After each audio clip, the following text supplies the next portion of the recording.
Good evening. Welcome to tonight's session, which happens to be the 496th of the Toshio Okada seminar, broadcasting live from Kichijoji on July 16th. You know, I've recently had the chance to watch The Boy and the Heron, and let me tell you, it was quite the premiere. The theater was packed to the brim, absolutely a full house.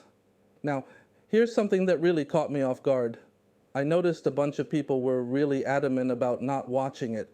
They seemed to think it would be all preachy, which I guess isn't too surprising with a title like The Boy and the Heron, right?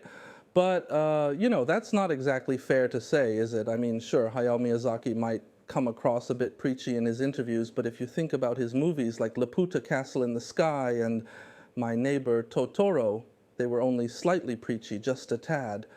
But that's definitely not the case with his later works like Ponyo, Porco Rosso, or Howl's Moving Castle. So, this whole notion that Miyazaki's movies are inherently preachy seems to be, well, a bit of a common misconception. Spirited Away also doesn't have that preachy tone, right? As I mentioned earlier, the reviews on movie.com are just, wow, sharply divided. We're talking about people who absolutely adore it versus those who, well, not so much. The average rating? A mere 3.3. Can you believe that? That's from over 450 people, where more than 60% rated it a 4, but then almost 40% gave it 3.9 or less. That's quite something, isn't it? These kinds of figures are just unheard of for a Miyazaki anime. It's honestly astonishing. I had thought that scoring around 4.0 or maybe even 4.2 might be challenging for this movie, but a 3.3? That's incredibly low. It seems like a lot of seasoned moviegoers have just decided to label it as uninteresting or, you know, subpar. So in today's broadcast, what we're going to do is dive into why the film received such low ratings. Now, about whether it's better to watch it without any prior knowledge, I want to assure you that we've been really careful to avoid any spoilers in this free content. I personally believe it's best to watch the film with as little prior information as possible. But hey, I get it. Not everyone has the luxury of time and money, and even with a fantastic movie, it's hard to know if it'll suit your taste without any pre-information, right? While I do encourage everyone to see it, I can't, in all honesty, recommend it to everyone. It's certainly not a film to watch with children or for a family movie night. If you're looking for something along those lines, you might want to wait for something like Crayon Shin-chan. Also, for those fans out there who are big on early Miyazaki works like The Castle of Cagliostro, Nausicaa, Laputa, or Porco Rosso, this film might come off as, well, quite unexpected. Now, Toshio Suzuki previously described it as an adventure drama, and indeed it is. But it's not just purely for entertainment. To be frank, it might not appeal to those who are only looking for some lighthearted fun. I personally wish people would watch it without any prior knowledge, but I reckon about half the audience might find it challenging.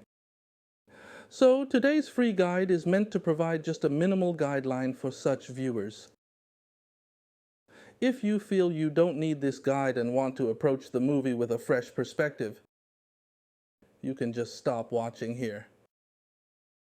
From this point on, I'll provide the guideline.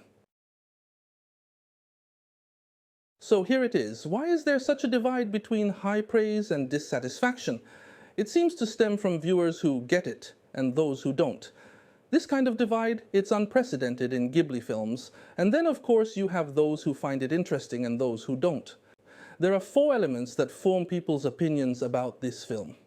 The core view among those who highly praise it is basically this: it's interesting because I understood it. Then you've got people who understood it but didn't find it interesting. They're like, I get it, but it's just not fun. It's not about not understanding. Some understood the intent and the theme, but still found it boring.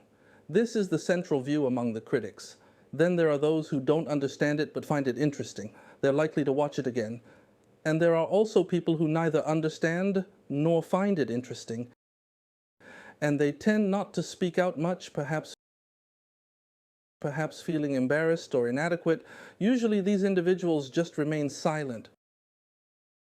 Those who criticize it either get the intent but don't like it, or they're completely confused, often expressing, "What is this even about?" These are the three main viewpoints. So, why do terms like understandable or incomprehensible even come up in discussions about a Miyazaki film? Well, it's because, frankly, they are not made to be easily understood. Hayao Miyazaki himself has said that it's not about understanding. In late February 2023, there was this first screening of The Boy and the Heron in a studio in Tokyo. This comment was made by the grandson of the author of The Boy and the Heron, who was invited to watch with his family.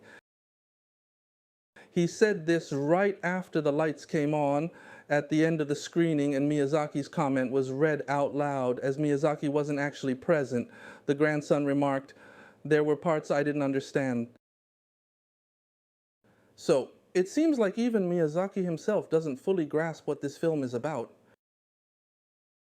This approach to filmmaking, while not typical for anime, is intriguing precisely because it doesn't require complete understanding to be appreciated.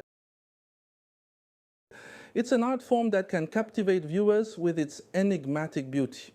Those who unravel its meaning may declare it a masterpiece, while it may disappoint those who anticipated conventional entertainment. This dichotomy is inherent in art. Some revel in the epiphany of getting it, while others, expecting something more immediately accessible, like skillful or beautiful paintings, are left perplexed, perhaps even speculating that it's all about complex themes like discrimination or war, which diminishes their enjoyment. This split in reception, based on comprehension, is a distinctive feature of art.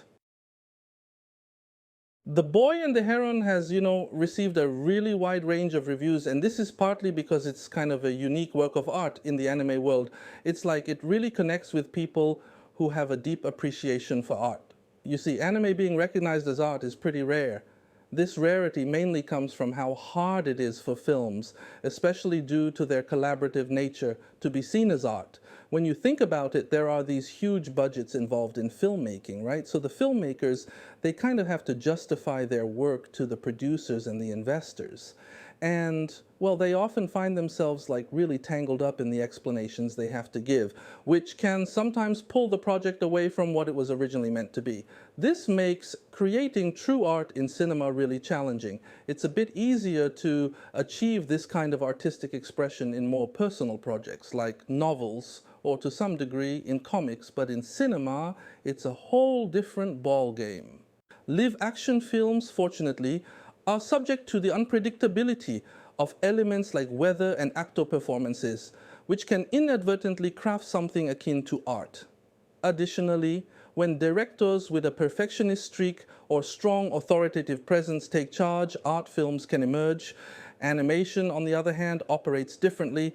It may come as a surprise, but animators, particularly those handling key frames, are often very articulate and may challenge even esteemed directors like Mamoru Oshii, advocating for their preferred methods. Despite a director's insistence on their vision, animators might not always conform, resulting in a product that differs from the original intent.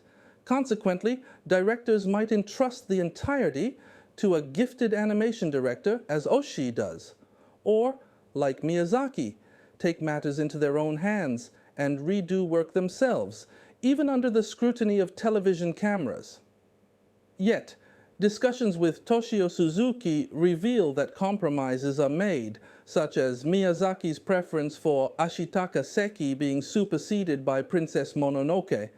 Through the intensive collaboration of meetings and storyboarding, the essence of what the creator initially envisioned often materializes prematurely, leading to a gradual erosion of that core creative spark. This is a unique aspect of film and particularly of animation, which lacks the organic elements like natural light or spontaneous actor performances found in live-action settings. In animation, precision reigns with every second of performance measured by a stopwatch, striving for orchestrated harmony, yet creating what one might call true art within such calculated confines seems an unlikely feat, yet we achieved it with this film.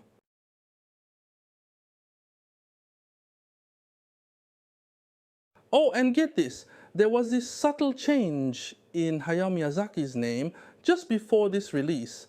It went from Miyazaki to Miyazaki.